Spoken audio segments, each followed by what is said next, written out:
একজনের কথা আরেকজনের কাছে না লাগিয়ে কথা হজম করতে শিখুন। দেখবেন জীবনের পথে অনেক দূর এগিয়ে যেতে পারবেন। একটা সিংহ যে কিনা দিনের 18 ঘন্টায় ঘুমিয়ে থাকে, আর অপরদিকে একটা গাধা দিনের 18 ঘন্টায় পরিশ্রম করে। পরিশ্রম যদি সৌভাগ্যের মূল মন্ত্র হতো তাহলে বনের রাজা সিংহ নয়, গাধাই হতো।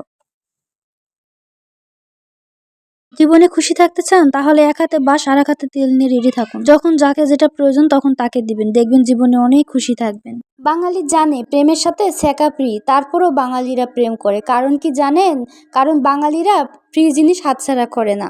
স্বামী যান, আপনি আপনার ফ্যামিলির সাথে আমার তুলনা করেন। আপনি যে পরিমাণ কষ্ট এবং আঘাত আমাকে দিয়েছেন তার অর্ধেক যদি আপনি আপনার পরিবারকে দেন তাহলে আপনার দিকে আপনার পরিবার কোনোদিন ফিরেও তাকাবে না।